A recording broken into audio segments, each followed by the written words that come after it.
Oke, Beda tentu. terima kasih. Assalamualaikum warahmatullahi wabarakatuh, teman-teman semua. Nanti saya juga ada beberapa permintaan masukan dari Dr. Revi nih tentang pasien kita. Kira-kira gimana? Oke, saya akan share screen ya.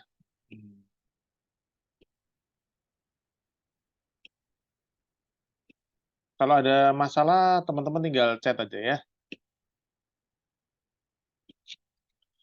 Oke, judulnya tentang It's All About ACS Question, What Would You Do and What Did I Do? Ya, itu yang saya beberapa interaksi dengan teman-teman, baik lewat Telegram maupun lewat postingan di IG, maupun ada beberapa story juga tentang pasien-pasien yang saya share. Dan selama sebulan ini, mohon maaf, memang pekerjaan agak banyak, jadi saya tidak bisa membahas, jadi nanti kita bahas satu demi satu. Terima kasih untuk kesediaan teman-teman untuk hadir ya. Oke, yang pertama kita akan bahas pasien kita nomor 329, yaitu pasien laki-laki 60 tahun, ex-smoker, keluar nyeri dada kanan, kalau ke kamar mandi atau jalan 100 meter sejak 3 bulan yang lalu. Riwayat merokok, positif. Minum bisoprolol, acetosal, dan atorvastatin. Ya, ini adalah ECG-nya. Ya. Oke, ini echonya. Ya. Echonya ada LV dilatasi. Ini memang soal yang agak susah sedikit ya. Misalnya kadang-kadang teman-teman di poli atau di puskesmas, seorang pasien datang ke teman-teman sudah membawa data-data ini kan, gitu. Terus kemudian bertanya kepada teman-teman, dok ini enaknya saya diapain ya dok, gitu ya. Sebelum minta rujukan ke dokter jantung lah. Paling tidak ini diskusi ini menjadi salah satu masukan lah buat teman-teman. Di sini echonya ada hipokinetik. Hipo itu artinya gerakannya agak kurang baik, tidak normal, tapi bukan akinetik. Kalau yang akinetik itu yang tidak bergerak sama sekali. Atau bisa juga ada scar tissue. Kalau scar tissue itu lebih berat lagi daripada akinetik, berarti dia udah tebel, udah menipis gitu ya. Itu berarti biasanya udah nekrose berat. Kalau hipokinetik kita asumsikan masih agak lumayan gitu ya. Ejection fraction-nya agak turun 46% ya. Lain-lain masih baik. Ada trombus di apek. Kemudian ini hasil kateterisasi. Jadi intinya teman-teman ingat bahwa ada left antero descending, left circumflex, dan right coronary artery. Ya, ini adalah beberapa posisi dari angiografi. Di sini posisi AP kranial, di mana posisi AP kranial itu yang paling kelihatan adalah left anterior descending artery. Nah, ini yang paling kelihatan adalah left anterior descending artery, left main, dan LAD. Dan di sini jelas kelihatan di sini ada lesi di proksimal. Ini RAO kranial juga hampir sama. Ini ada kelihatan lesi di proksimal dari LAD. Ini left main, ini LAD. Sebenarnya ada posisi kaudal yang akan bisa lebih jelas melihat circumflex. Tapi nggak saya simpan ya. Jadi sebelum selesai video ya, RCA-nya demikian. Right coronary artery. Ini kita dapat ada lesi di proksimal, di distal ya. Kalau bacaannya adalah di left main ada distal stenosis 70%, LAD diffuse calcified stenosis kurang lebih 90% di proksimal LAD, LCX-nya CTO ya. Intermediate-nya 70%, RCA dominan. Dominan artinya RPDE-nya berasal dari RCA dengan plak 60% stenosis tapi ada fissure. Jadi ini sebenarnya juga serius nih, kalau ada plak, ada fissure, ada robek sedikit, artinya ini serius juga, kondisi yang serius walaupun stenosisnya nggak banget. Dan kita lihat aliran darahnya masih cukup baik ya, yang di RCA. TIMI 3 namanya, TIMI 3, TIMI 1, TIMI 2, TIMI 3. Ketika TIMI 3 artinya cukup baik. Jadi ini adalah jelas pasien dengan left main dan namanya triple vessel disease. Triple vessel disease karena ada lesi di LAD, lesi di LCX, dan lesi di RCA. Kemudian ECG-nya demikian. Pertanyaan saya di IG maupun di Telegram adalah bacaan EKG, adakah perubahan terapi medikamentosa dan perlukah tindakan lanjutan? Nah, pasiennya ini, minumnya obat ini. Oke, jadi ini beberapa jawaban dari teman-teman ini di Telegram, Dr. Thomas Suteja. Intinya bacaannya adalah STEMI anteroseptal, karena memang ada ST elevasi, benar, di V1, V2, ischemic lateral, dan left atrial enlargement, dan LVH, berdasarkan kriteria Paguiro Lepresti. Ya, betul. Paguirnya setuju, tapi yang lain nanti kita lihat ya. di APT karena beliau asumsikan sebagai STEMI ya aspirin, tegagrelor, statin, heparin dan lain-lain dan dilakukan PCI. Satu hal pada STEMI biasanya ada total oklusi atau subtotal oklusi lah kalau kemudian ada reperfusi ya. Tapi kalau kita lihat tadi dari ketiga pembuluh darah semuanya timinya masih 3, artinya masih dari proksimal sampai ke distal itu masih baik. Jadi kayaknya sih kalau dari kateterisasi tadi bukan STEMI ya. Kemudian ini dari inisialnya SWR.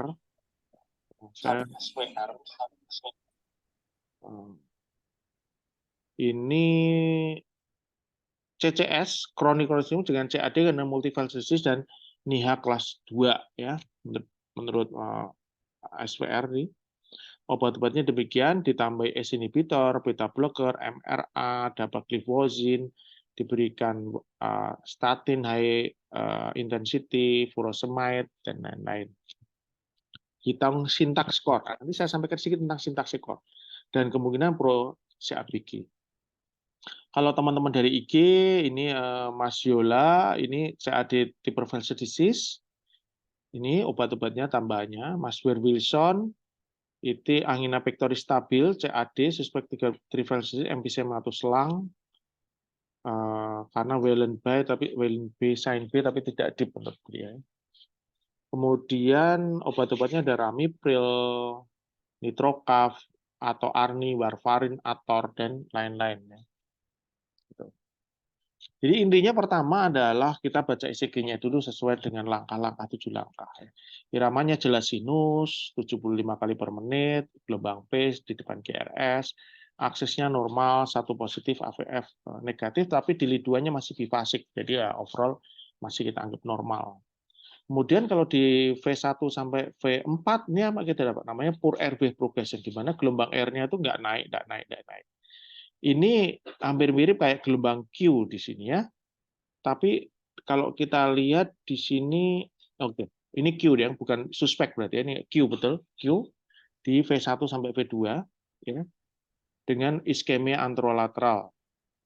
Kalau saya lihat sebenarnya ST elevasinya belum signifikan ya, belum signifikan, masih kurang lebih sekitar 1 mili di kalau di V1 mungkin 0,5 mili, kalau di V2 mungkin sekitar 1 mili ya. Jadi belum signifikan. Kalau menurut saya kalau masuk ke STEMI sih kayaknya enggak.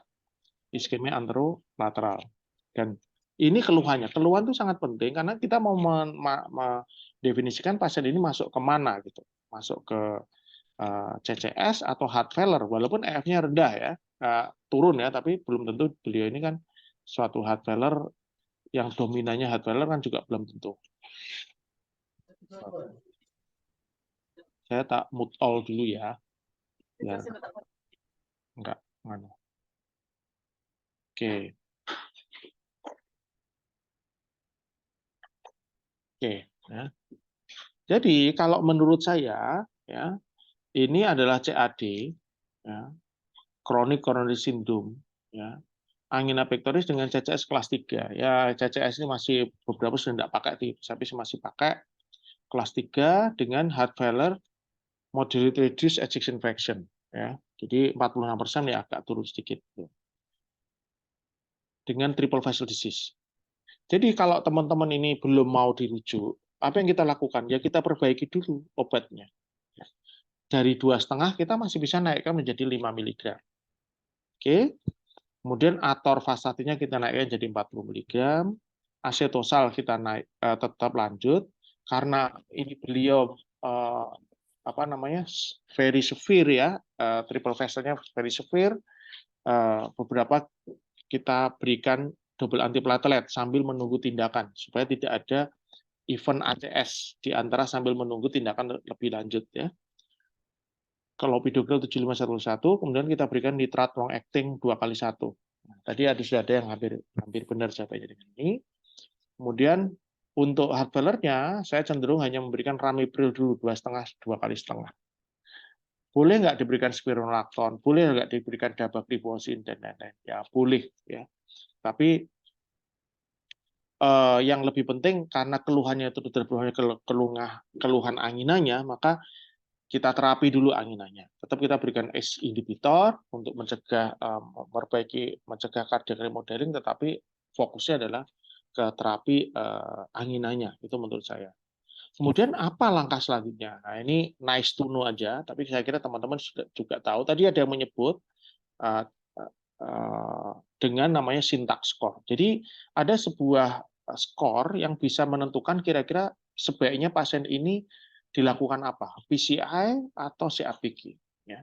Ketika syntax skornya itu rendah, 0 sampai 22, misalnya pasien dengan left main, syntax skornya rendah, maka ini PCI itu yang sebelah sini, yang kanan, itu bisa kelas 1. Artinya semakin susah, semakin kompleks, semakin tidak bisa selesai semua dilakukan PCI karena terlalu banyak stent misalnya, maka skornya akan makin tinggi. Ketika relatif tidak terlalu sulit, maka sintaks skornya akan rendah. Nah, ketika sintaks skornya rendah, maka PCI bisa menjadi kelas 1 sama dengan CABG. Tetapi ketika sintaks skornya makin tinggi, maka bisa juga ini PCI menjadi kelas 3, jadi tidak boleh dilakukan. Apalagi kalau triple vessel disease, ya juga sama, left main, CAD, triple vessel disease, sama. Intinya kalau sintaks skornya rendah, PCI ada tempat di sini, tapi kalau nggak ada tempat, triple vessel disease dengan diabetes, itu nggak ada yang kelas 1. Bahkan, ya. Ini nggak ada yang kelas 1. 2 bit. Oke. Kalau high synthesis malah 3. Nah, tapi kalau CABG, left main, triple vessel disease, CABG intinya kelas 1. Ya. Nah, pada pasien ini kita ukur sintaks skornya 42,5. Jadi kalau lihat ini sebenarnya beliau tidak ada indikasi dilakukan, bukan tidak indikasi utamanya adalah CABG. Left main, triple vessel disease. Sebenarnya masuk kelas 3. Kenapa sih? Jadi intinya kapan sih kita memilih PCI, kapan kita memilih CABG? Ketika ada diabetes, EF-nya rendah, kemudian pasien nggak bisa memprolong DAPT, maka pasien ini nggak lebih baik CABG. Nah, misalnya dia kalau pakai clopidogrel sama aspirin bleeding di lambung, nah, itu lebih baik ke CABG karena kalau CABG kita bisa single anti platelet. Ya. Kemudian yang susah-susah, sintaks skornya tinggi tadi di atas 22, ya. Atau kalau kita PCI nggak bisa komplit karena terlalu banyak atau kalsifikasi dan lain-lain. Kalau PCI, misalnya pasiennya udah ada koroner, ada CA misalnya, atau yang lain, di mana operasi itu menjadi very high risk. Nah, usianya udah lanjut banget, atau maaf sebenarnya life expectancy-nya nggak tinggi, jadi operasi itu menjadi sesuatu yang lebih banyak mudorotnya gitu ya. Atau pasien nggak bisa rehabilitasi, ya pasiennya stroke misalnya. Artinya kalau dilakukan CABG maka akan betul-betul prolong bed rest lama, bisa terjadi dekubitus dan lain-lain. Jadi itu lebih banyak ke PCI. Ya. Nah, ini ada di EST tahun 2022. Jadi intinya pada pasien dengan left main disease, ya, low intermediate syntax score tidak tinggi, dan bisa PC atau CABG, harus kita akui bahwa memang CABG itu lebih baik. Eventnya lebih rendah, 16% dibandingkan 20%, dan tanpa alive, tanpa event itu 84%, PCI hanya 80% dalam 5 tahun, dan sebenarnya kalau alive-nya sih hampir sama ya, antara 89 dan 90%.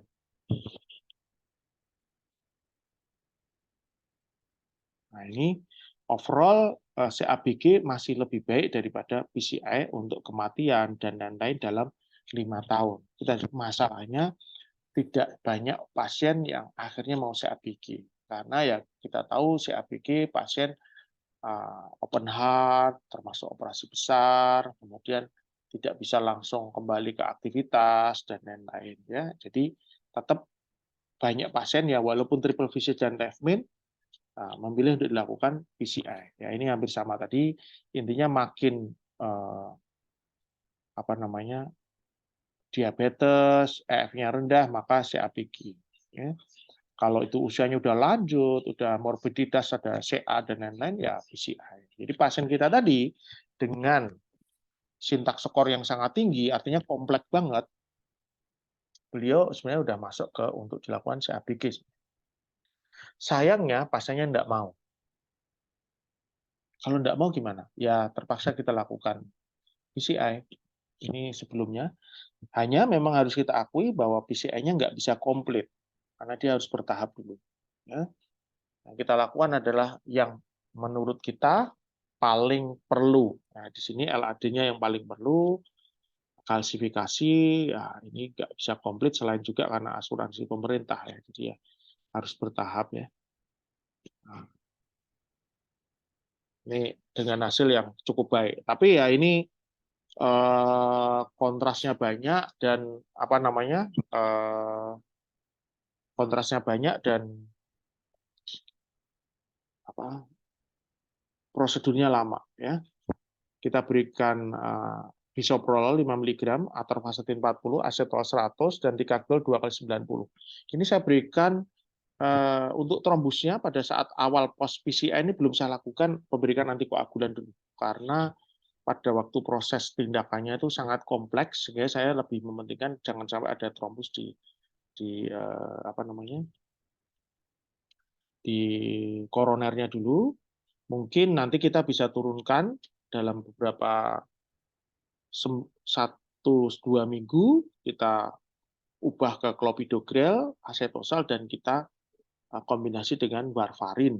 Lebih baik lagi sebenarnya kombinasi dengan apa namanya NOAC ya, itu lebih aman ya. Hampir samalah dengan pasien AF gitu ya. Tapi karena prosedurnya ini sangat kompleks ya, jadi saat pertama-tama saya lebih memilih untuk tika dan aspirin. Ya. Kita berikan ramipril dan terakhir saya tambahin dengan spironolactone. Ya. Relatif cukup baik lah. Ya, masih agak tidak nyaman, tapi CCS-nya menurun ya, antara 1-2 lebih baik. Tuh. Oke. Yang berikutnya adalah pasien yang kedua yang saya share juga di Telegram dan IG adalah pasien 59 tahun, sesak napas sejak 3 hari yang lalu, memberat hari ini, untuk makan saja sesak. Jadi keluhan utamanya sesak napas, nggak ada nyeri dada yang berat. Nyeri dada hibang timbul tapi tidak sangat berat dan belum pernah opnam karena jantung. Kita lihat ECG-nya. Oke, ini sangat menarik ya. Ada beberapa apa namanya pendapat tentang soal ini, pasien ini. Yang pertama dari Mas Irfan. Menurut Mas Irfan, ini white set ST depression, ST elevasi di AVR V1 V2, sugestif left main, ya. AVR STEMI, non STEMI very high risk ya. Kita lihat tadi benar ada ST depresi, AVR-nya ST elevasi, di sini juga ST elevasi ya. Jadi STEMI ya, ekuivalen plus left main, jadi dianggap STEMI ekuivalen dan diberikan DAPT dan lain-lain di invasif strategi. Kurang dari 2 jam menurut Mas Irfan. Kemudian Mas atau Mbak Reza Nur ya, Mas mungkin ya. Kalau ini punya pendapat yang berbeda ya. Ini dianggap sebagai heart failure ya dengan LV aneurysm. Heart failure dengan LV aneurysm. Artinya karena LV aneurysm kita tidak perlu sesegera mungkin melakukan tindakan ya. Beda. Nah, nanti kita lihat. Kalau Mas Manggoloi ini akut heart failure, anteroseptal infark. Jadi di APT kemudian reperfusi ya, primary PCI atau fibrinolitik. Kalau Dr. Thomas Suteja ini ventricular aneurysm. Nah, jadi ada terbagi dua nih, ini STEMI atau ventricular aneurysm. Cuma ada tulisan juga left main occlusion, triple vessel disease. Ya, nanti kita lihat yang benar gimana. Nah, ini Mbak atau Mas SWR ini LBBB ya. Sehingga assessment LBBB STEMI equivalent dengan LBBB incomplete. Nah, STEMI equivalent aktifkan cath lab. Gitu. Dan terapi heart failure. Ini di IG, ini masih di Telegram, STEMI septal ya, hampir sama lah, intinya STEMI. Ya. STEMI reperfusi, ya, karena STEMI. Kalau yang di IG ada curiga LV aneurism. Jadi ada dua pendapat tadi. Ada tiga. Satu STEMI, dua LV aneurism. Tadi Mbak atau Mas SVR tadi menjawab kemungkinan LBBB. Oke, kita lihat. Ini sebenarnya tidak saya share juga di story. Ternyata sebagian besar teman-teman menjawab STEMI, 66%. Ada yang menjawab non-STEMI, ada yang menunggu troponin. Oke. Ada yang memberikan fibrinolitik pada pasien ini. Ada yang melakukan parametri PCI, ada yang menunggu hasil troponin. Oke. Apa yang saya lakukan? Nah, nanti saya ceritain. Kalau mungkin Dokter Revi mau komentar, Dok? Iya, Dok. Kalau menurut Dokter Revi gimana nih? Menurut Dokter Revi? Nyeri dada ya, Dok, ya tadi keluhannya. Keluhan utamanya, Dok, nyun sewu. 3 hari tadi. Sesak napas terutama. Oh, sesak nafas 3 hari. Sesak napas 3 hari. Dan ada nyeri dada ya, Dok, ya. Nyeri dadanya ada, hilang timbul, tapi tidak sangat berat. Kalau saya mungkin NSTEMI high risk mungkin, Dok. Enstema iris. Oke. Oke, saya Bisa jadi toraknya apa dulu, Dok? Toraknya belum toraknya di-spill. nggak lupa saya moto berapa. Tapi kayaknya Nah, sih kongestif aja, kongestif. mungkin kalau toraknya masih kecil ya mungkin akut. Kalau toraknya besar ya mungkin Udah. dulu pernah Nah, cold infarct tapi sekarang ada periode akut. oke, Bisa juga, Dok. very good. Jadi ini adalah persepsi lain nih. Lihat toraknya ya teman-teman ya. Benar ada, kalau toraknya udah gede berarti udah lama itu. Dan mungkin Ya, ada sesuatu yang akut. Oke, ini saya lanjutkan ya, Dok. monggo, Dok. Oke. Ya, teman sejawat di UGD berpikir ini suatu STEMI di V1, V2, V3. Apakah benar STEMI? Nah, itu pertanyaan tuh ya. Dan banyak teman-teman yang juga ingin fibrinolitik gitu ya. Fibrinolitik berdasarkan STEMI ini gitu. STEMI yang di V1, V2, V3. Karena kalau STEMI ekuivalen, ya, itu misalnya kita curiga ST depresi dengan ST elevasi di AVR, itu nggak ada tempat untuk fibrinolitik. Fibrinolitik betul-betul strict pada pasien dengan STEMI. Ya, oke. Oke. Nah, oke, teman-teman yang masih basic tak ajarin cara membaca ECG ya. Langkahnya ini ada 7 ya. Irama sinus takikardi jelas ya, 120 kali per menit, aksesnya normal. Benar kan? 1 positif, AVF positif. Oke. Kemudian PR intervalnya normal ya, parah PR intervalnya udah normal. QRS lebar, nomor 5 QRS lebar. QRS lebar itu yang dicari apa sih? Adanya LBBB atau RBBB. Tadi ada Mbak SPR atau Mas SPR yang menjawab ini suatu LBBB. Nah, kita lihat LBBB bentuknya kayak apa. LBBB bentuknya adalah adanya QRS yang lebar dengan bentukan M di V5, V6, dan di V1 ada ST elevasi. Jadi kalau ini LBBB ya wajar ada ST elevasi di V1, V2. Ya. Tetapi ada satu hal yang khas pada LBBB, lihat, kalau yang ECG normal, conduction, ini ada gelombang Q di V5, V6. Gelombang Q di ECG yang normal, bukan LBBB, itu karena aktivasi apa namanya septum ventricle itu dari kiri ke kanan. Yang pertama, sehingga di V6 ketika dari kiri ke kanan, V6, V kan dari kiri, dia melihat dari kiri. Artinya si V6 itu merasa ditinggalkan karena dia geser sedikit dari kiri ke kanan. Jadi pada V6 akan ada gelombang Q. Walaupun setelah itu dari kanan ke kiri, mengarah ke V6, makanya QRS jadi tinggi. Tapi yang pertama, aktivasi septum adalah dari kiri ke kanan. Sehingga ada R kecil di sini. Ini karena V1 merasa dituju. Ingat nggak? Kalau dituju, R-nya positif. Kalau ditinggal, ke bawah defleksi. Nah, lihat. Dituju V1 karena pertama dari kiri ke kanan. Ini yang normal ya. Maka ada R kecil. Di V5, V6 ada gelombang Q. Jadi, ingat. Pada LBBB tidak boleh ada gelombang Q. Karena kalau LBBB itu yang kiri udah keblok. Jadi dia tidak bisa ke kiri dulu terus ke kanan, enggak. Ya, ke kiri udah keblok, jadi betul-betul nanti aktivasinya dari kanan ke kiri. Ya, kanan dulu, masuk ke right bundle, habis itu antar sel ke left, ke bagian jantung kiri itu antar sel. Jadi nggak ada gelombang Q di V5, V6 yang merupakan aktivasi septum pada LPBP itu hukumnya haram hukumnya. Ya. Nah, kita lihat pada ECG kita ini ada gelombang Q kecil di V5 dan V6. Kecil banget, tapi ada. Artinya ini bukan LPBP. Meskipun ini LPBP incomplete juga bukan. Jadi QRS lebarnya bukan suatu LPBP. Pada pasien dengan koroner itu QRS bisa lebar. Ya.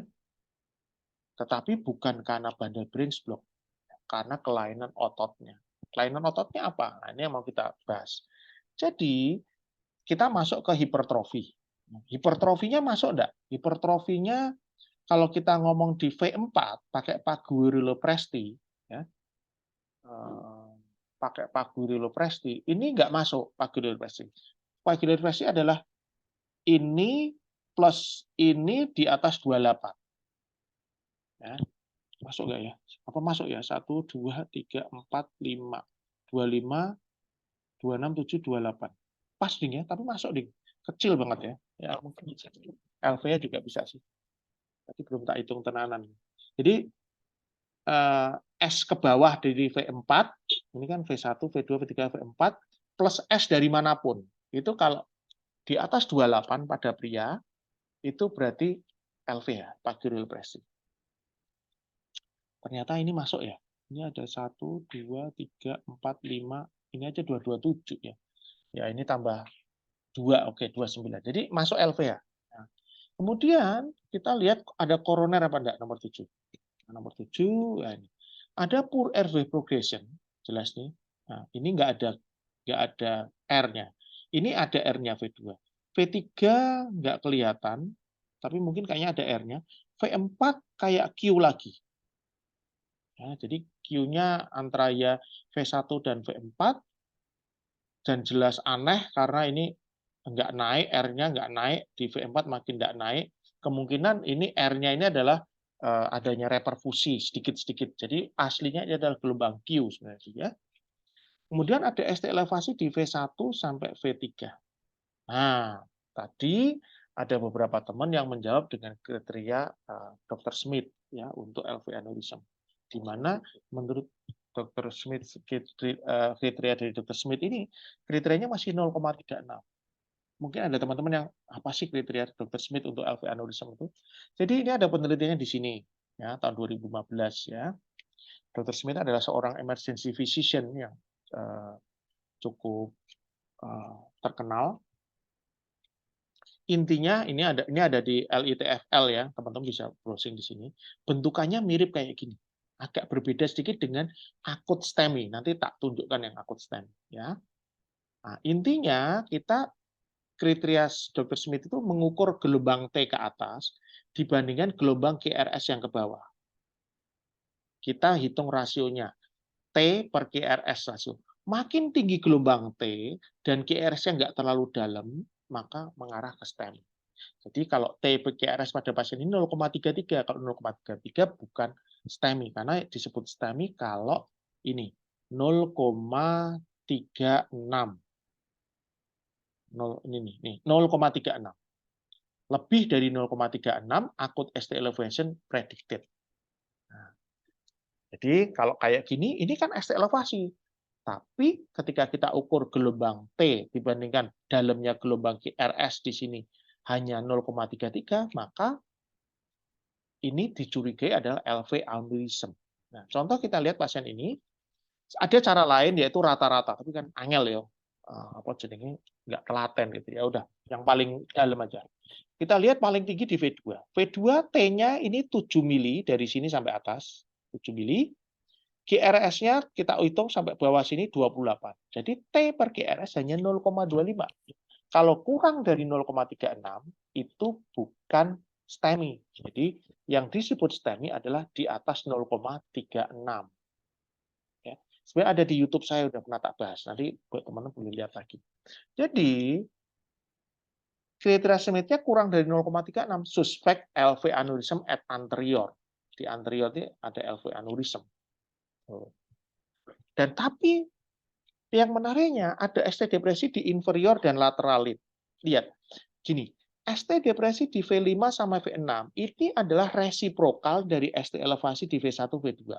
Jadi kita nggak bisa yakin betul ini suatu iskemik di V5, V6. Jadi kalau ini benar-benar hanya aneurism di LV karena oklusi di LAD, maka ya yang ada adalah V1 sama V1 ST elevasi, V2 ST elevasi, V5, V6 ST depresi sebagai resiprokal atau kebalikan dari V1, V2. Tapi ini ada AVR-nya ST elevasi.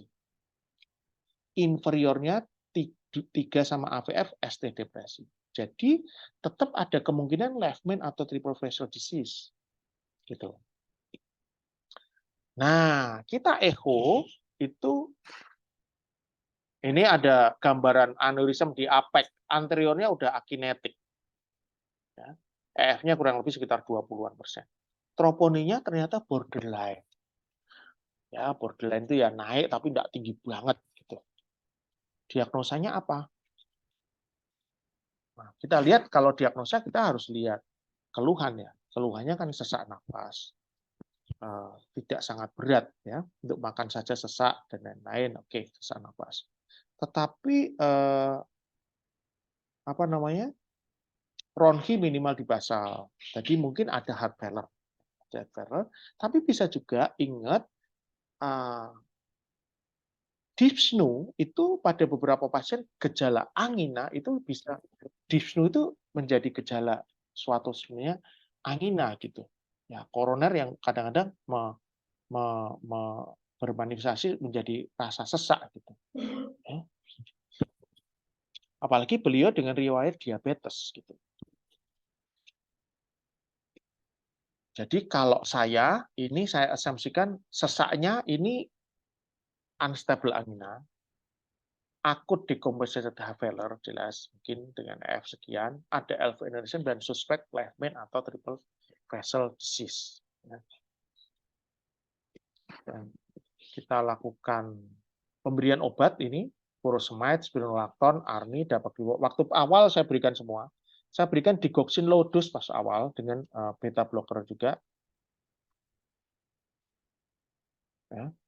Low dose juga, DAPT, statin, dan saya tetap memberikan heparin.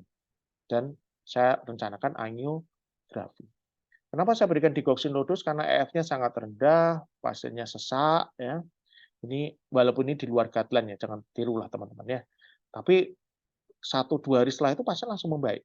Nah, beta blocker bisa kita naikkan, digoxin kalau perlu kita stop setelah pasiennya baik. Sehingga supaya apa? Supaya pasiennya bisa tidur flat, sehingga bisa kita lakukan angiografi.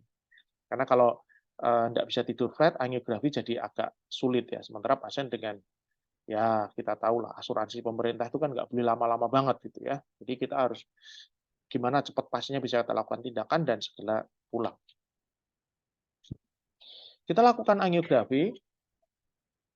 Kita lihat, maaf ini ada suaranya ya, harusnya bisa tak hapus dulu. Sebentar, suaranya. Oke. Kita lihat di LAD tadi sudah saya ajari membaca angiografi ya. Ini left main, LAD-nya itu diffuse dan di sini ada total oklusi di sini. Wajar ketika LV-nya udah aneurism. Aneurism itu menunjukkan nekrose yang udah berat. Sirkumfleknya diffuse dan kecil, relatif non-dominan. Ya, ini sirkumflek ya. Ada lesi yang diffuse dan kecil non-dominan. RCA-nya kayak gini. Nah, ini adalah RCA di mana RCA-nya sangat besar, sangat dominan, dan ada lesi yang sangat signifikan di mid. Nih, lihat nih. Ini saya pelankan. Nah, ini sangat signifikan di mid. Jadi, pasien ini kenapa kok kumatnya baru 3 hari, belum sebelum-sebelumnya, adalah karena sebenarnya kalau triple facial disease-nya udah lama, dan pasien relatif kemarin-kemarin mungkin flow di sini masih cukup baik. Ini kemudian ini pada hari-hari ini ada sesuatu di sini. biasanya plaknya tidak stabil atau yang lain sehingga makin berat di sini. Padahal RCA ini menjadi donor vessel. Nah, itu. Pertanyaannya apa yang harus kita lakukan pada beliau? Ya, apa yang harus kita lakukan pada beliau? Kalau menurut tadi sintaks skor tadi, ini juga sintaks skornya tinggi. EF-nya rendah. Jadi sebenarnya indikasi untuk CAPG. Nah, lagi-lagi pasiennya nggak mau. Akhirnya, tapi kita harus edukasi pasien kalau kita mau melakukan tindakan pada beliau, karena ini adalah tindakan yang high risk. High risk.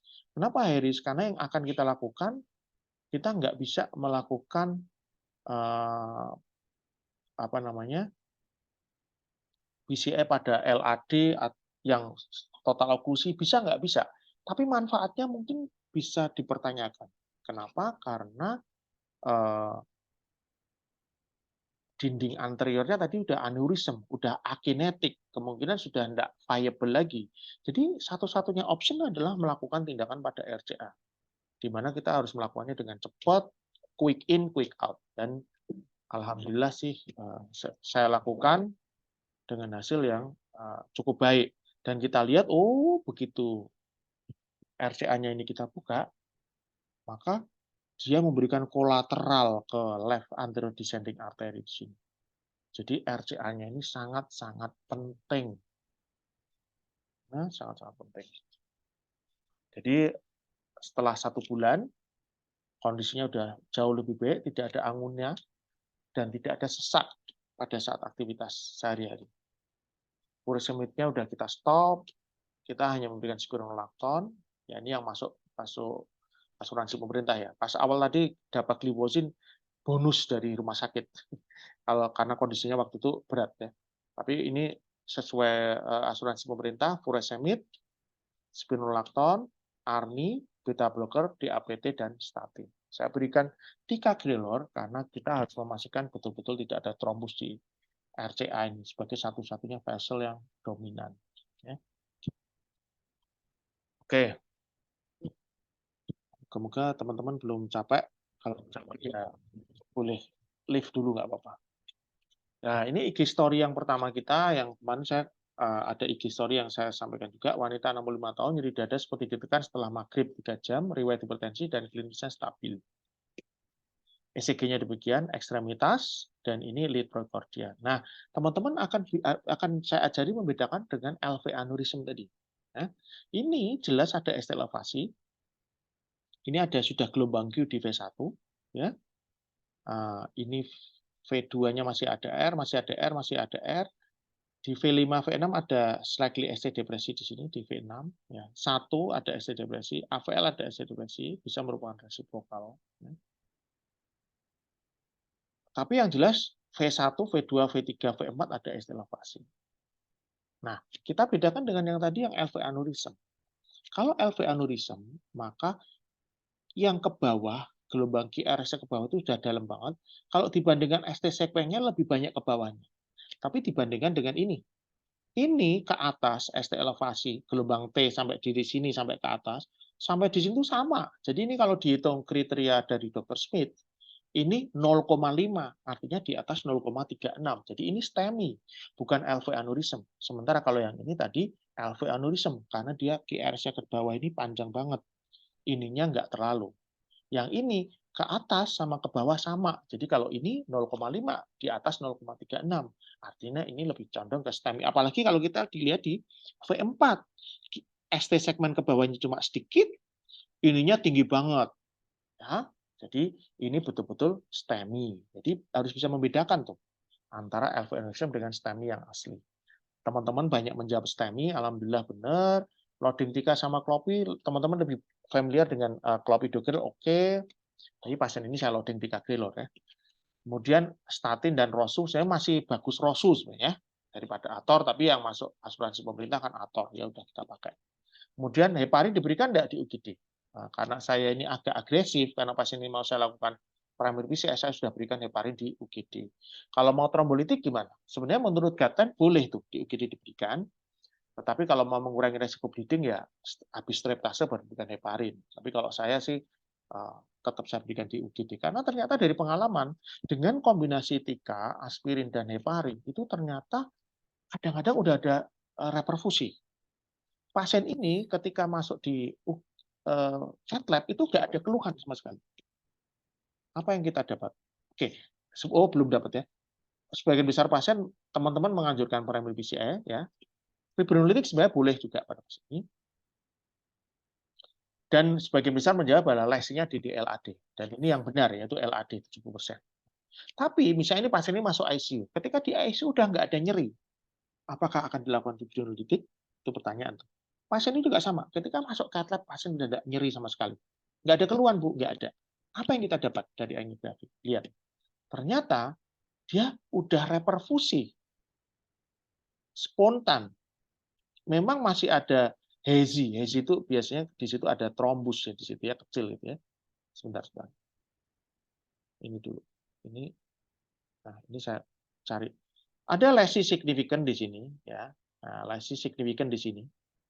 Tetapi di sini ada putih-putih. Putih-putih ini adalah trombus. Tetapi udah TIMI 3. Udah TIMI 3 flow.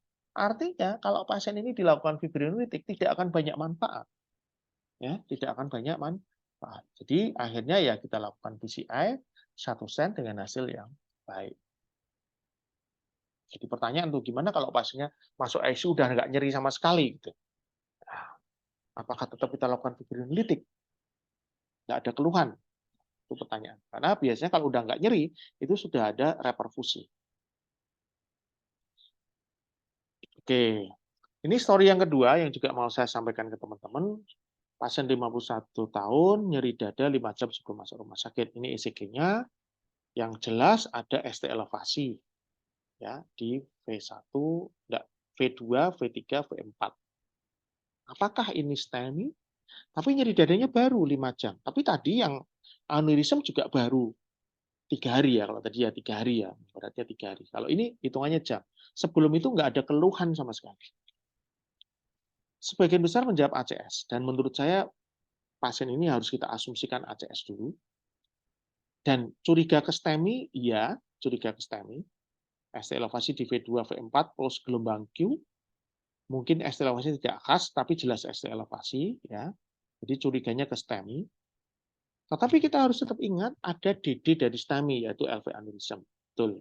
Cuma kalau lihat klinisnya, ini 5 jam nyeri, nggak ada yang lain-lain, sebelumnya nggak ada keluhan sama sekali, maka lebih banyak ke ACS STEMI menurut saya. Beberapa pasien memang proses evolusi infak itu bisa cepat. Bisa cepat.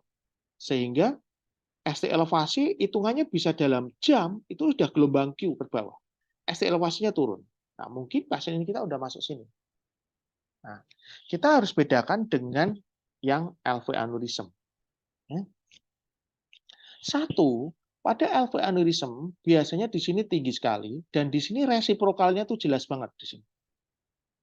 Pada akut, ya, ini resiprokalnya nggak terlalu kentara banget, V5, V6. Itu satu. Terus ya kita tetap memakai kriteria Dr. Smith ya untuk LV aneurysm. Ada yang merasa ini di atas 0,36. Tapi kalau saya hitung sendiri itu sebenarnya memang nyaris yaitu 0,38. T di V4 itu 3,5 yang QRS-nya dalamnya 9 mm. Jadi 0,38. Jadi masih STEMI 0,3. Maksudnya masih STEMI. Ada kemarin ada yang tanya, dok ini kayaknya kalau dari kriteria Dr. Smith udah kurang dari 0,36 tuh, jadi LV aneurysm. Ya, ternyata kalau kita lebih detail kita cek T per QRS masih di atas 0,36. Mana yang kita berikan, Tika atau clopidogrel? Saya sih pilih Tika dan aspirin, heparin, statin. Onset 5 jam tapi udah ada gelombang Q, ya mungkin menurut saya sih lebih baik tetap primary PCI. Ya. Kalau teman-teman ini curiga ini suatu LV aneurysm, maka akan ada baiknya menunggu troponin. menunggu troponin. Karena troponinnya kita lihat ini benar-benar ACS apa enggak, itu dengan troponin. Dan dilakukan serial. Nanti tak tunjukkan kenapa kok serial. Nah, tapi kalau kita yakin STEMI ya enggak boleh nunggu troponin ya kalau kita yakin STEMI. Ya, akhirnya kembali ke teman-teman semua. Kalau saya sejak awal melihat pasien ini dari penampakannya itu mengarah ke STEMI. Ya. Dan betul kita lakukan angiografi sih, ini ada namanya contrast staining. Ini biasanya contrast staining itu nempel kalau ada trombus. Kalau ini LV aneurysm, biasanya di anterior atau LAD-nya nggak ada trombus. Jadi ini betul-betul masih baru. Kita lakukan PCI dan kita lakukan pemasangan stent di LAD. Ya, dengan hasil yang cukup baik. Saya pulang 2 hari setelah, langsung pulang setelah masuk. Karena klinisnya bagus. Oke, ini soal 331, wanita 75 tahun, yang lama, nggak ada riwayat sakit jantung. 2 tahun lalu check up jantung, menurut keluarganya hasilnya normal. Ini menarik ya, soal-soal 31 ya. Pasiennya masih ada di Purwokerto, masih opnam. Keluhan dada sejak 5 jam. Jadi dadanya hebat. Ya. Berkurang dengan nitrat, nitrat masih belum kurang, sama dokter Ugi dikasih morfin, berkurang. Berkurang. Bacaan EKG, diagnosa, langkah selanjutnya gimana? Nah, ini nanti kita lihat ECG-nya. ECG-nya seperti ini. Irama sinus Kak, irama sinus ya. Ini gelombang P di sini, tapi takikardi rate-nya kurang lebih sekitar 110 atau 105 kali per menit, aksesnya 1 positif, AVF negatif, 2 negatif, aksesnya LAD, kemudian PR intervalnya masih normal ya. Ini gelombang P ya, ini gelombang P, ini gelombang P, ini gelombang P, ini gelombang P, ini gelombang P. QRS lebar. Ingat, QRS lebar itu harus kita baca sebelum ngomong tentang koroner. QRS lebar harus kita baca sebelum ngomong koroner. Kenapa? Karena supaya kita tidak terjerumus. Gitu. Karena pada pasien seperti ini QRS lebarnya apa nih?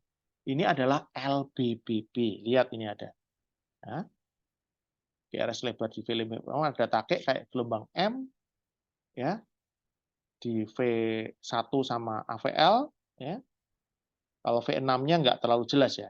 Dan dia di V1, V2 ya ada ST elevasi. Ya. Ini beberapa ada yang jawab, Dr. Thomas, OMI inferior dengan suspek anterocystal infarct. Ya. Karena ada jawaban LBBB, ada kriteria Sgarbosa dengan nilai 2. Nilai 2. Kalau nilai 2 itu termasuk STEMI apa enggak? Kriteria Sgarbosa disebut positif ketika di atas 3 atau lebih. Jadi kalau nilai 2 sebenarnya enggak bisa. Ya. Enggak bisa kita bilang ini STEMI dengan Sgarbosa 2. Mas Nofri, STEMI antara S1 dengan LBBB, guideline ACS, PCI atau fibrinolitik. Ya, sekali lagi, apakah ini appropriate untuk fibrinolitik? Nah, itu pertanyaan lagi. Beberapa teman yang lain, anterior extensive LBBB, ini Sgarbosa, modified Sgarbosa sudah STEMI. Jadi, agak sulit kalau kita ngomong STEMI anteroseptal plus LBBB itu nggak bisa. Ya. Jadi kalau memang nanti kriteria Sgarbosanya positif, kita sebut suatu apa namanya ACS dengan LBBB. Tapi kita nggak bisa nyebut STEMI anteroseptal karena ST elevasi di V1 V2-nya itu sebenarnya tidak karena nekrose miokard sebenarnya, tapi itu adalah mekanisme dari bundle Branch block. Ngerti kan maksud saya? Ya. Termasuk suatu ACS ya, STEMI LBBB juga boleh lah gitu ya. Tapi nanti kita baca lagi guideline yang terbaru. Saya belum sempat baca guideline yang terbaru. Mungkin ada yang udah baca, nggak apa-apa. Jadi STEMI LBBB, tapi kalau STEMI anteroseptal LBBB, itu masih tanda tanya. Karena ST elevasinya di V1 V2 jelas bukan karena miokardnya. Bukan karena STEMI-nya, tapi karena pattern dari LBBB-nya. Ya. Sebenarnya saya juga pernah ada bahas ini di mana apa di YouTube. Nah, lihat, teman-teman lihat, di V5, V6, memang LBBB seperti ini, dia akan RS reaction ke atas dengan ST depresi. Ya memang kayak gitu, pattern-nya normal LBBB kayak gitu. Dari di V1, di mana QRS-nya banyak ke bawah, V1, V2, maka akan ada ST elevasi, jadi diskordan. Jadi QRS ke atas di V5, V6 atau 1 AVL, maka akan ada ST depresi. Itu memang pattern-nya LBBB gitu. Kalau di V1, V2 ya benar, ini ke bawah dengan ST elevasi. Nah, ini adalah contoh. Jadi di V5, V6 ya ST depresi, tapi ST depresinya bukan iskemik. ST elevasi di V1, V2 pada LBBB yang biasa itu juga bukan iskemik. Loh dok, tapi pasien tadi kan nyeri dadanya hebat. Oke, begitu nyeri dada hebat, maka kita selalu pikirkan ini LBBB-nya dengan STEMI, dengan ACS, apapun itu. Ya. Oke, nah lihat di guideline STEMI juga ada tulisan tuh. ST elevasi sekian in the absence of LVH dan LBBB. Ini tapi STEMI guideline yang agak lama ya, yang baru saya belum baca dengan detail. Apakah sama apa enggak?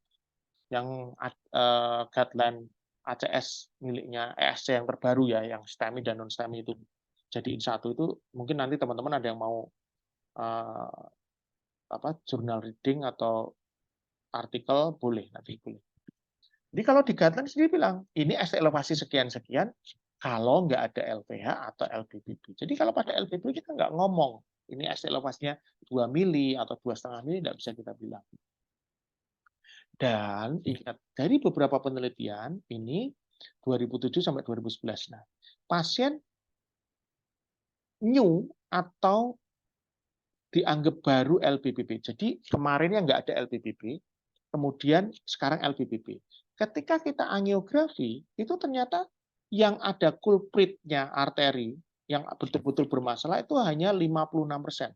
Artinya yang 44% itu nggak ada koroner yang signifikan. Ya, yang bisa kita lakukan treat sekarang, yang kira-kira ini betul-betul bikin masalah baru ini. Nggak ada. Jadi 56% ditemukan, oke, ini ada masalah, ada lesi yang bermasalah, bisa LAD, bisa LCE, bisa RCA, ya, LBBB baru, tidak selalu LAD ya. 44% nggak ada apa-apa. Tahun 2009, Dr. Chang hanya 4 yang ada masalah dari 55 pasien. Jadi hanya 7% yang betul-betul STEMI. Dr. Lopez 2011, 61% yang benar-benar STEMI. Dr. Jen dan kawan-kawan 2011 hanya 14% yang betul-betul suatu STEMI ekivalen. Nah, ini menyebut sebagai STEMI ekivalen, LBBB yang STEMI ekivalen. Itu hanya 14%. Artinya LBBB atau sesuatu yang baru tidak selalu ini suatu STEMI. Ya, ada yang hanya 7%, 14%, ini 56%. Jadi apalagi kalau old. Kalau old LBBB malah nggak ada ini, kecuali ini hanya 5% aja. Jadi kalau old LBBB nggak bisa kita ngomong suatu STEMI. Kalau betul-betul yakin kita baru, maka kita bisa curiga suatu STEMI ekivalen atau STEMI lah, ya. Tapi juga 50-50 lah. Gitu. Jadi kita nggak bisa hanya mengandalkan. Makanya ada kriteria segar busa. Nah, kriteria segar busa ini intinya gini. Ingat ya tadi ya, kalau LBBB yang normal, kalau ada GRS ke atas, maka akan ada ST depresi. Wajar kan? Ini ke atas, ini ST depresi. Kalau ini banyak ke bawah, maka ini akan ada ST elevasi. Memang gawan bayi ini kayak gitu.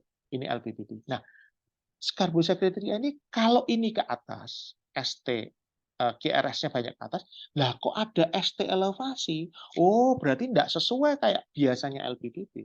Ini 5 poin. 5 poin. Nah, kalau ini banyak ke bawah, ingat kalau LBBB yang biasa kan banyak ke bawah harusnya ST elevasi. Lagi banyak ke bawah kok plus ST depresi. 3 poin. Jadi kalau ada ini atau ini STEMI ekivalen. Tapi kalau ini aja ke bawah, ST-nya ST elevasinya tinggi, ini kan sebenarnya pattern LBBB memang kayak gitu. Di atas 5 mili, maka ini 2 poin. Nah, 2 poin ini belum masuk kriteria segar busa. Jadi, kalau menurut artikel ini, Suspected MI atau LBBB, new atau old. Kalau hemodynamic instability, acute heart failure, maka langsung masuk aja ke emergency PCI. Nah, kalau fibrinolytik masih dipertanyakan, apakah kira-kira betul-betul bermanfaat apa enggak. Tapi kalau menurut saya PCI ini kan masih beliau kan mengajukan, menurut saya begini. Kalau saya lebih baik ke PCI bukan fibrinolytik, ya, karena akut heart failure bisa aja karena yang lain. Tidak selalu ada trombus, sementara kita tahu fibrinolytik ada resiko bleeding. Jadi kalau stabil, ada akut heart failure, maka masuk ke segar busa. Segar busanya masuk enggak? Kalau masuk tadi, yaitu, oh ada ST elevasi di sini. QRS-nya ke atas, ST elevasi. Atau QRS-nya ke bawah, ST depresi. Atau gabungan ini sama ini misalnya, kan agak sulit ya. Atau ini di lead lain, nah ini satu aja udah masuk, nggak perlu gabungan sama ini. Itu masuk ke reperfusi. Nah, kalau ini segar busanya positif, saya baru setuju, oke, masuk ke fibrinolytik. Saya setuju kalau terpaksa. Nah, kalau enggak, maka bedside echo atau serial biomarker testing. Nah, nanti baru dari situ kita tentukan. Masalahnya kenapa kok segar busa ini kelemahannya apa? Dia spesifitasnya cukup tinggi. Jadi kalau memang skor 3 atau lebih itu kemungkinan STEMI jelas. Cuma nggak sensitif. Artinya kadang-kadang kita banyak kehilangan pasien yang mungkin STEMI tapi nggak sensitif. Maaf, yang nggak bisa kita detect gitu. Jadi kita butuh ECG lagi. Nah, ini Dr. Smith lagi tadi. Ini memang beliau ini keren ya. Jadi ada modified segar busa rule. Jadi hampir sama dengan aneurism. Itu ini ke atas dibandingkan ini ke bawah. Rasionya berapa? Kalau kurang dari minus 0,25. Jadi minus 0, ya artinya minus kurang dari minus 0,25 atau kalau kita ngomong perbandingannya di atas 0,25 ya. Minusnya kenapa minus? Saya tak kasih kenapa minus ya. Itu maka sensitivitasnya jadi naik. Dengan ini jadi lebih baik. Ini suatu STEMI. Nah, ini contoh. Misal pada pasien ini baik di V5, V6 yang banyak ke atas maupun V1, V2. Kita lihat di V1, V2 deh ya. Ini ke atasnya 0,3,5 mili, ini 10,5 mm. Jadi kalau ini kan 3,5 positif, ininya ke bawah berarti minus 0,33. Artinya dia minus 0,33 kurang dari 0,25 ya. Ingat matematika kan, 0,25 minus sama minus 0,33 banyak mana? Kan banyak minus 0,25. Kan? Ya sebenarnya sih sama aja dengan perbandingannya, intinya di atas 25% dah gitu ya. Jadi ini kita curigai suatu STEMI ekuivalen. Nah, kita lihat pasien kita. Di V2 maupun V3 ini udah kita hitung. Di V2 itu ke atasnya ini bukan sampai ke T ya, tapi ST elevasinya itu 4, bawahnya minus 23. Kalau V3 5/25 0,20. Jadi nggak ada yang lebih kurang dari 0,2, nggak ada 25% lah, namanya gitulah. Mumet ya matematika ini. Pokoknya 25%. ST elevasinya, segmen ST sama, tapi bukan gelombang T ya, tapi segmen ST. Nah, itu. Segmen ST-nya bukan sampai gelombang T. Beda dengan LV aneurysm tadi. Kalau LV aneurysm gelombang T sampai atas. Kalau ini hanya segmen ST aja. Tek sampai sini. Nah, dari sini itu belum masuk ke modified Dr. Smith. Jadi kalau kita pakai ini nggak ada, segar busa masih 2 tadi. Segar busanya berapa? Segar busanya 2 ya, ini 5 mili lah gitu ya. Atau ini 5 mili. Oke, ini masuk. Ya. Tapi masih skornya masih 2 kan? Nah, rasionya masih minus 0,22, jadi lebih dari ini atau nggak ada 25%. Jadi kita perlu serial ECG, serial troponin dan bedside echo. Nah, pasien ini uniknya walaupun nyerinya tadi berapa jam ya? 5 jam.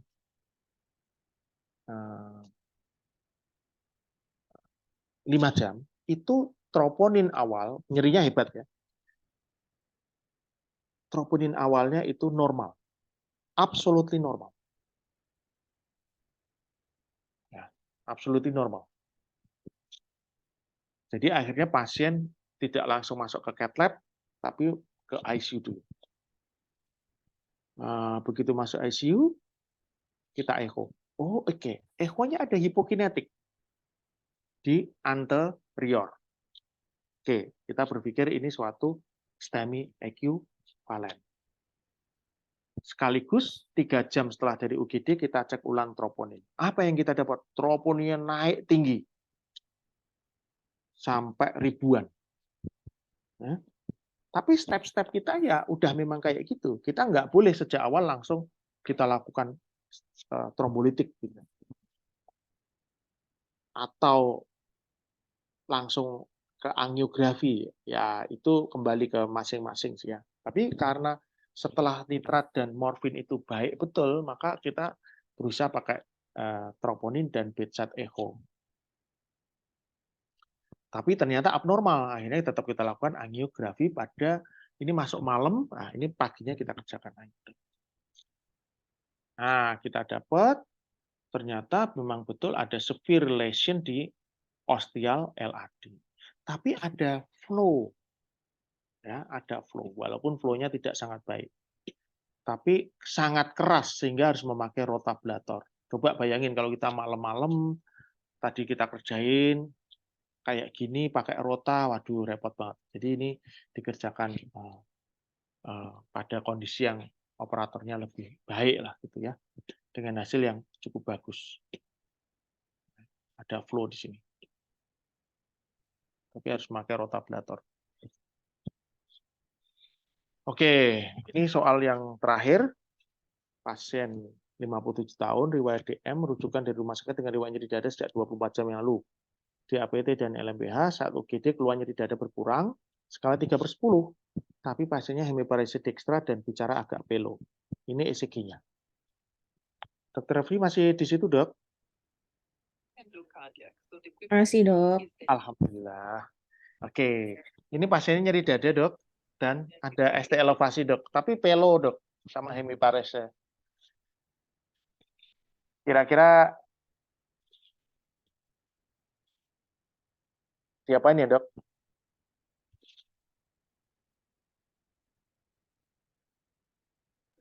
Iya, Dok.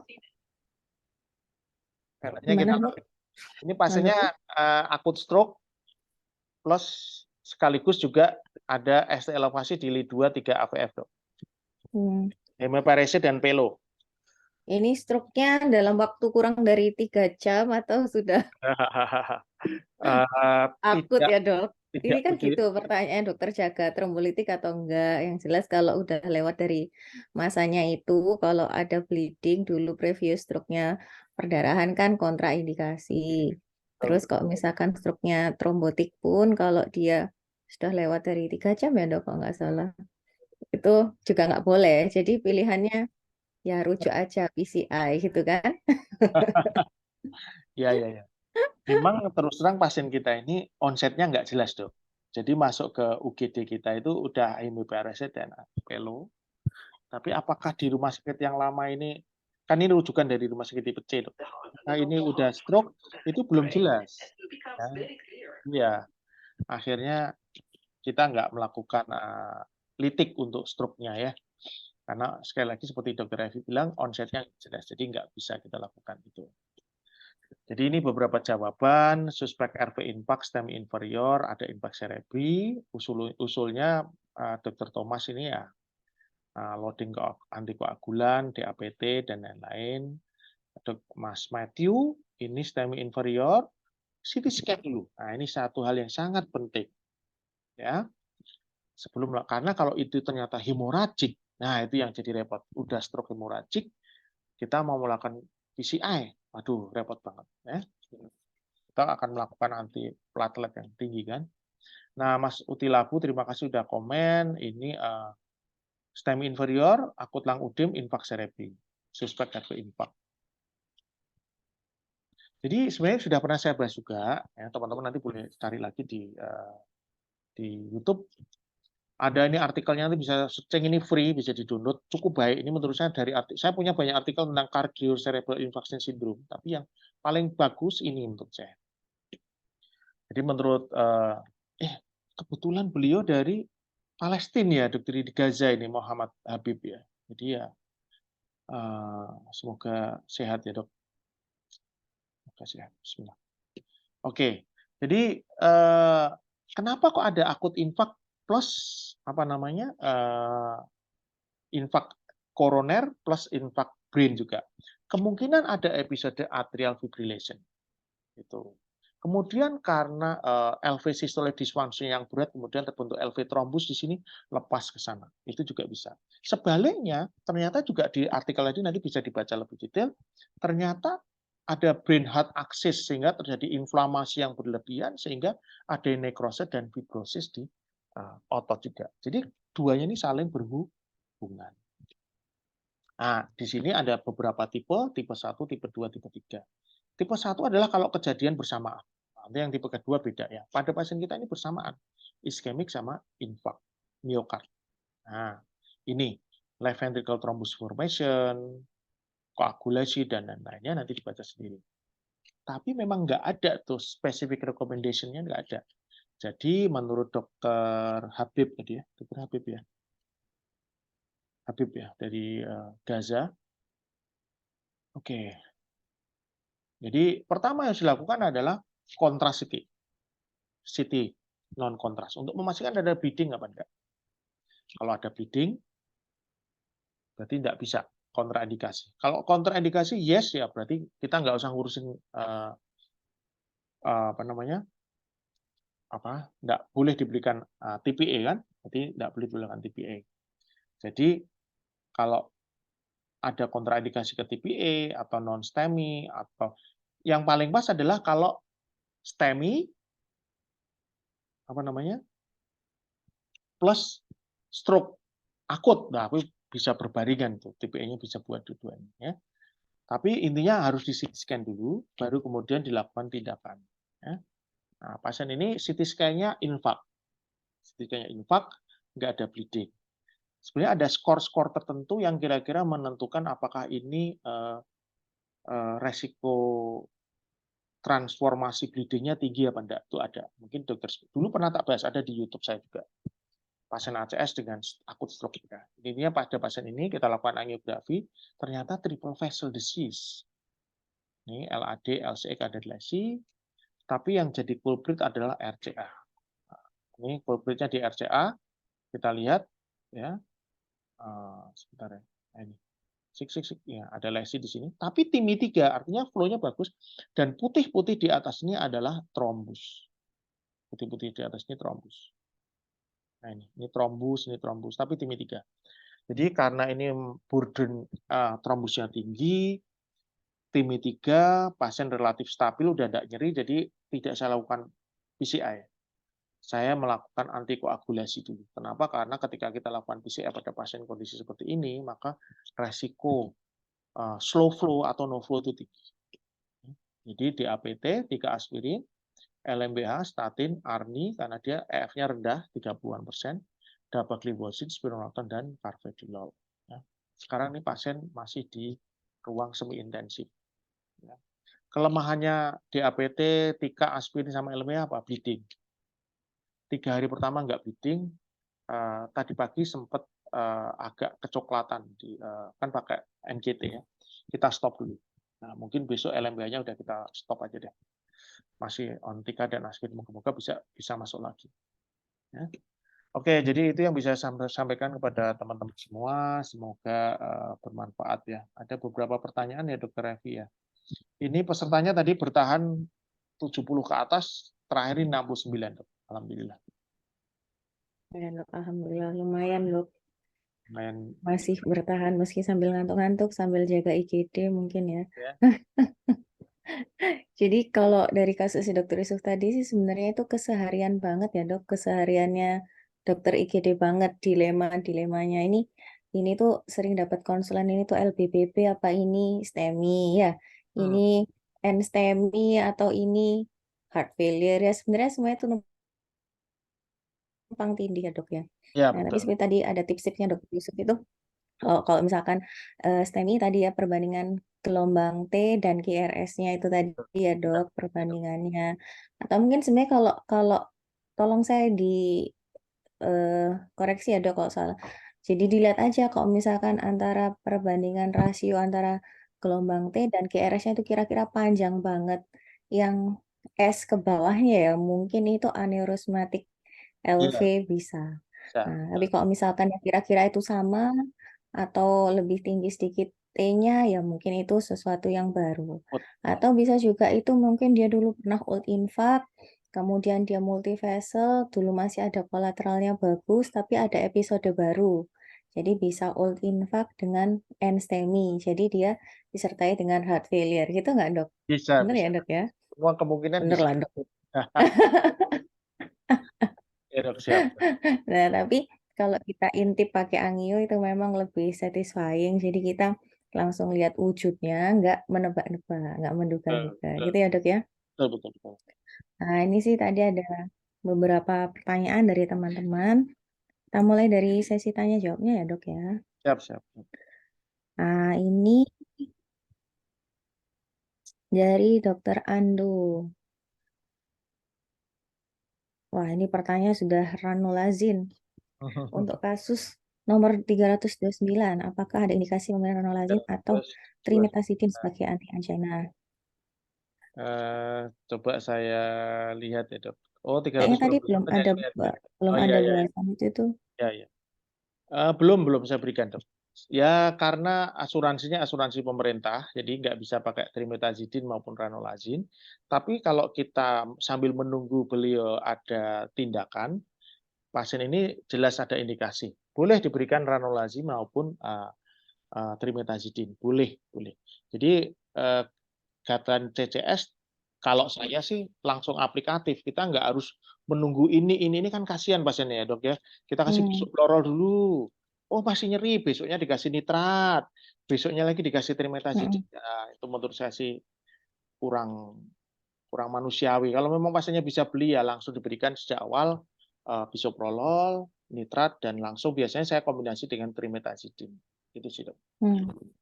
Saya rasa kalau pasiennya kondisinya rawat inap sih masih cukup-cukup aja sih dok. Kalau rumah sakitnya tipenya cukup besar, kalau ada cat lab sih harusnya cukup. Iya, iya, iya, dok. Nanti saya sampaikan ke manajemen. Luar. Aduh dok, ampun. Nah, ini dok, kemudian dari dokter Putu Pande. Selamat malam dokter, mohon izin untuk kasus left main triple vessel disease, apa kira-kira komplikasi yang paling sering terjadi kalau nggak diapa-apain? Oke, jadi Nah, ya resiko pasien terbesar. takut ini sudah dok, saya pasrah aja, nggak mau dioperasi, nggak mau pasang ring pun, obat mawon. Wah, itu banyak ya dok ya. Ya paling sering sudden death ya, Hmm. karena ada ACS, sudden death, terutama kalau EF-nya udah mulai turun, dia life nya nutup sekali aja, ya udah itu bisa VT, VF, kemudian sudden death, akut heart Hmm. failure ya mortality-nya akan sangat tinggi. Jadi Hmm. ketika ada pasien dengan left main triple disease, kita tahu bahwa survival-nya relatif rendah. Dalam 1 tahun, left main triple disease tanpa tindakan, itu tingkat mortality mencapai 30-40%. Jadi ya memang Hmm. kalau udah left main triple disease, sebaiknya kita dorong pasien untuk tetap melakukan tindakan. Ya. Hmm. Baik dok, cukup jelas ya kira-kira ini jawabannya. Dan kemudian dari Dokter Hendra Pranata, izin bertanya dok, wah ini kritis banget dok, tanya mengenai guideline terbaru. Nah ini gimana enaknya dikasih loading aspirin aja, terus baru nanti ticagrelor sama atau CPK on table lah. Sedangkan kan cat lab nggak banyak, Mas Ian, belum tersebar luas. Jadi ya ini Dok, ST ini kan ngomongnya berdasarkan guideline. guideline kondisi-kondisi yang Idealnya. ideal. Kalau saya, intinya kalau teman-teman kecenderungan bahwa yakin bahwa ini sesuatu non-STEMI atau unstable angina, dan teman-teman yakin, ya bukan yakin banget sih ya, ini kayaknya bukan suatu aneurism. LV aneurism, kemudian diseksi aorta, kan cirinya nyerinya kayak teriris, tiba-tiba tensinya tinggi banget, Apalagi kalau udah sempat foto, ternyata dia ada mediastinum melebar, ya mungkin jangan loading. Tapi kalau kira-kira nggak mengarah, yang dikhawatirkan itu diseksi. Karena kalau udah diseksi, teman-teman udah loading, maka nggak bisa dilakukan resiko bleedingnya makin tinggi, nggak bisa dilakukan operasi segera juga. Gitu. Ya. Jadi kalau nggak ada diseksi, nggak ada kemungkinan ke arah sana, menurut saya kalau memang nggak ada cath lab, ya loading aja. Itu menurut saya sih, loading aja. Bahkan pada tempat saya pun yang ada cath lab, itu tetap tak loading. Kenapa? Karena tempat kami tidak bisa emergency CABG. Jadi nilai plus ketika tidak teman-teman loading adalah satu tadi, kalau dia ada diseksi aorta, resiko bleedingnya nggak terlalu gede, nggak tambah. Yang kedua, kalau di luar itu bisa emergency CABG. Nah, karena loadingnya hanya aspirin aja. Tapi kalau udah aspirin plus clopidogrel, ticagrelor, maka ya kalau dilakukan CABG emergency, bleedingnya akan banyak banget. Jadi nggak bisa. Jadi kalau di tempat kami, meskipun ada cath lab, tetap kami loading, dok. Kalau memang teman sejawat di UGD yakin ini bukan suatu aorta diseksi. Gitu. Oh, ya dok.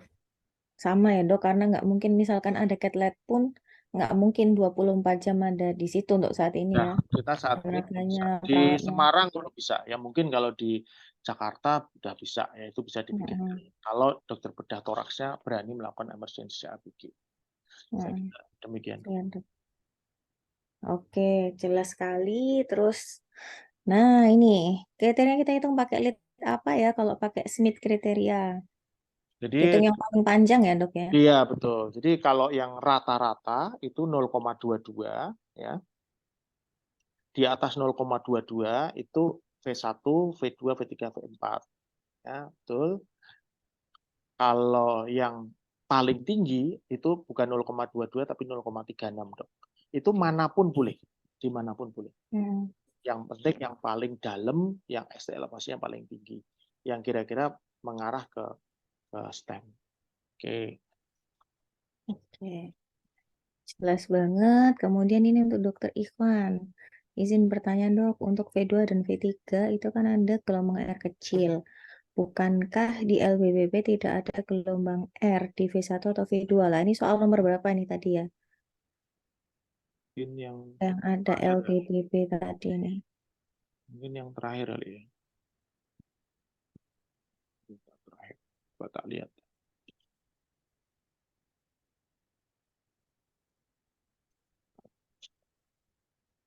Bentar. Oke, yang terakhir.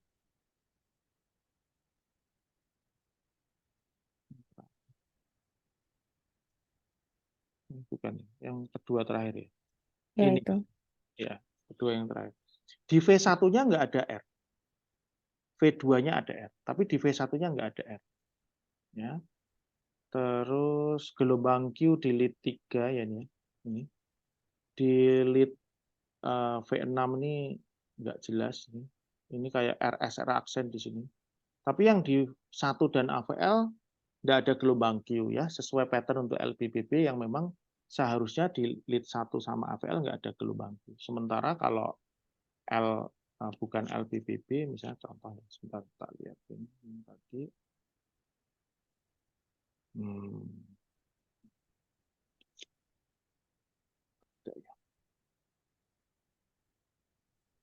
Jadi sudah tak contoh yang di atas tadi ya.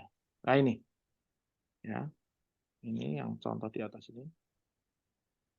Ini di 1 V5 V6 ada gelombang Q. 1 AVL juga sama, ada gelombang Q juga yang normal. Q yang kecil, Q yang non patologis. Pada LBBB nggak ada itu.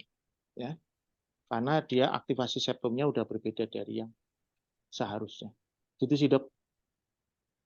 Mungkin ada Ya tambahan. mungkin tadi pertanyaannya tuh kok katanya di V1 V2 ada R padahal kan LBBP biasa apa Ya. katanya nggak ada R gitu kan. Tapi ternyata ada kan dok R-nya tuh ada R kecil maksudnya ya. Ya, tapi di V2 yang terutama yang khas banget itu adalah di V1. V1-nya tadi nggak ada R menurut saya. Jadi Baik. tetap itu LBBB. Kalau menurut Dokter Revi, yang terakhir tadi yang itu LBBB atau bukan? Bukan yang ini, yang Bukan yang ini, Dok. ini. Menurut dokter ini LBBB enggak? Kalau menurut saya LBBB. Ini LBBB, Dok. Nah, betul kan? Nah, Lebar-lebar jelas. jelas Mm-mm. walaupun di V6-nya ini bentukannya nggak khas banget ya, tapi ini ya mungkin ini RSR aksen ya. Nggak ada Mm-mm. gelombang M-shape di sini. Tapi yang di satu sama AVL ini jelas LBBB Akroavelnya khas ya. LBBB pattern. Jadi kriterianya untuk ada LBBB yang kita mau memastikan STEMI ekuivalen apa enggak dengan kriteria segar busa, kalau perlu dikombinasi dengan modified Dr. Smith segar busa, di mana ST segmen elevasi dibandingkan dalamnya GRS di atas 0,25 atau 25%. Oke dok, udah jam 10.30. Yang Oke, terakhir Dok. Tiga pertanyaan terakhir singkat aja, Dok.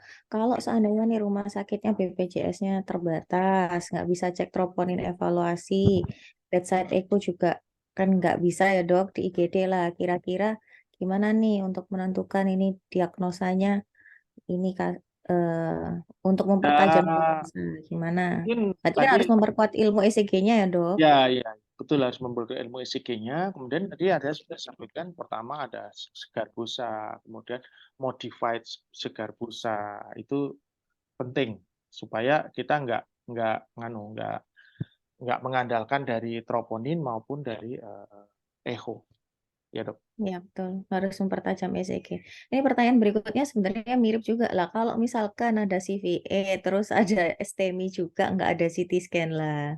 Hmm. Itu yang susah ya. Nah, itu agak sulit dok, saya nggak bisa komentar. Ya Mungkin mau pakai scoring pun itu koreksi juga kan dulu nggak ya, pasti ya.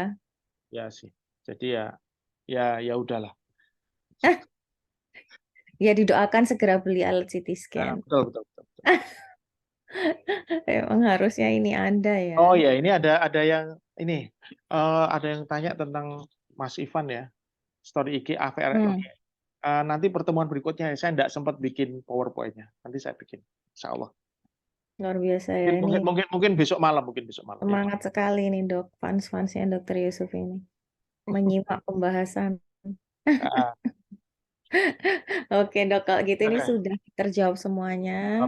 Udah malam, waktunya mimpi. Nanti semoga mimpinya soal ECG ini ya dok ya, sampai mengendap. Ya, amin.